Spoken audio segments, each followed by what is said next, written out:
Hey everybody, in today's video, I'm gonna take your Zooms like this to this. Let's go.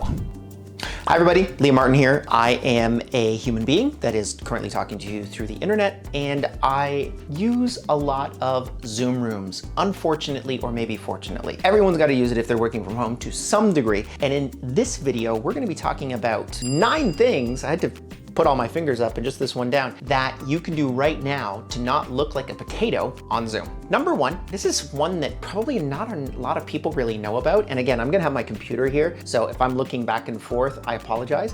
But here's one of the easiest things that you can do to be able to improve your Zoom appearance, which is you can literally use something called the Touch Up My Appearance tool inside of Zoom. So what you do is you basically click that on and off, and you can see a very subtle change that occurs. Now, I would keep this as subtle as humanly possible, because if you go to an extreme change like this, you kind of look like an Instagram model, and it's not exactly a really good look. I would probably keep it around here, and it just kind of like evens out your skin tone and makes you look pretty good. Another honorable mention is if you have low light in your background. I currently don't really have a low light issue, but if you do, just click the adjust for low light feature, and you can also adjust that manually. So you can white yourself out if you really want to. But this Touch Up My Appearance feature, it's pretty cool. I actually do keep it pretty low, and it's a pretty valuable feature for a lot of people that maybe are, up in the morning and they're not exactly looking their best. Next one is choose bright monochrome colors over pastels and patterns, because bright colors look the best on screen and pastel colors can wash you out, and patterns will distract attention from your face. I actually wear this exact same outfit every single day. I stick to monochrome colors because not only is it really good for Zoom calls, but generally it's really good for everything else. This is like my unofficial life outfit. If you're interested in checking out how I actually run my kind of like work from home outfit, please let me know down in the comments below, because that's one of the things that I've been thinking about doing, and it's pretty weird. Number 3 is natural lighting in front of you is usually the best. Lighting from behind will make you look like a silhouette. So as an example right here, you can see I've got shadow on one side and I've got light on the other. I have a natural light source here, and side lighting also emphasizes shadows and glares. So natural light from a window tends to be the most flattering, which is what I've got right here. And while a bright lamp can make your skin look more yellowish, you need to really kind of focus that it doesn't necessarily emphasize your imperfections. Here's an example. So I actually have this camera out right now. This is exactly my entire setup. You can see I have one light there, I have 2 lights there, I have 3 lights here, and then I actually have this teleprompter that I work behind, and you can even see me here. This is my desk. So I've got that natural light that's coming in. I augment that with 2 other lights. This light is actually gonna kind of poke behind me a little bit, and it's really gonna finish off a lot of the exact lines that would be behind me. So basically, it's called a backlight, obviously, because it's the backlight. But then I also have this up here, and what I usually do is I can turn this on, and this has different light temperatures. So I can go from something like a very bright color to a low color, and then I can also change the temperature around depending upon what kind of look I'd really like. You really have to have that set towards your individual skin tone, but it's pretty valuable to be able to put together a lot of really great looking videos, particularly for Zoom calls. And then also honorable mention here is this little bridge connects to a DSLR so that all of that video is just streaming directly in through this laptop. Number 4, you want to choose natural backgrounds.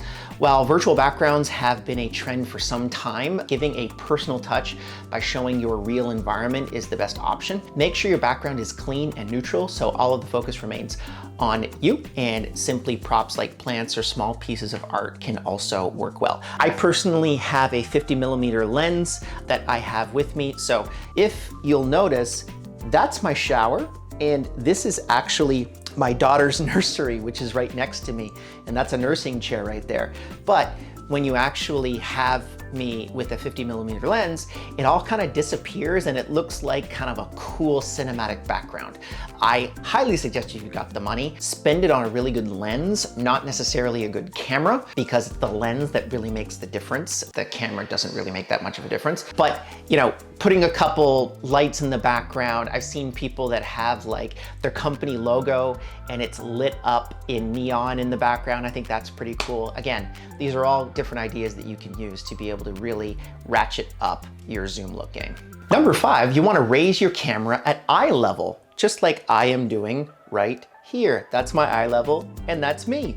It's very easy. So that's how people normally see you in person, and it's why they subconsciously expect it. Also, it's recommended to have your camera at an arm's length. I do a little bit further away because a 50mm lens just requires, it's such a tight camera angle. If you have a wider camera angle, like something on a laptop, probably about arm's length away is exactly the right distance for a webcam. Number 6, you want to use an external webcam instead of a built-in one inside of your laptop. A good webcam such as the Razer Kiyo Pro or Logitech webcam cameras will provide a much better image quality than something that you get on like the standard Macs. Again, I've gone pretty crazy. I go with a DSLR here, which shoots like 4K and looks really nice and buttery, but literally a $100 webcam is probably gonna give you much better results than anything you can get on your laptop. Number 7, this is one that I don't really use that often, but it's still applicable to a lot of people. Blot away any skin oil that you have on your face so you won't have that like sweaty, kind of shiny look. It's not necessarily a problem for me in the winter, but in the summer, it can definitely become an issue. And it's one of those things that I'll usually do before I'm going into a really important meeting. If you're wearing makeup, obviously, that's not necessarily a problem. This is mostly for the guys. Just go in, you know, clear off, get yourself a tissue, clean yourself up a bit so that you don't look like a potato. Number 8 is get dressed and ready for the day like you usually would. You know, if you're gonna wear a suit all day, wear a suit and just work from home. You're going to really enjoy that stability in life, because that reliable every single day, hey, this is the way I'm dressing when I go to work, it really puts you into that Pavlovian mind state of saying, hey, I'm going to be working now when I'm in a particular outfit. And I think it's really valuable for people that aren't really that good at getting motivated into locking themselves into work mode. And the last one is check your internet connection to make sure that you've got a good enough connection to be able to do a video call. Generally, you need something that has more than 5 megabits up and down with a ping of below 30. Again, that can vary dependent upon your particular internet connection and where you are located in the world and where the other person that you're Zooming with is currently located. But anything below that is going to be really difficult to be able to do a video call on. Just type in your internet speed, you know, check internet speed on Google, you click a button and it will be able to give you that test. If it's below that amount, get yourself upgraded. You're not going to be able to do Zoom calls reliably. So I hope that was helpful for you. It was really helpful for me because now I look much better in this setup than I did in my previous setup, which was pretty crappy. If you have any questions with regards to how to make your video calls better, put them down in the comments below. I'm there to be able to answer your questions. And while you're down there, why don't you like this video and subscribe to this YouTube channel? It is indeed free, and we talk about remote work stuff every single week. See you in the next one.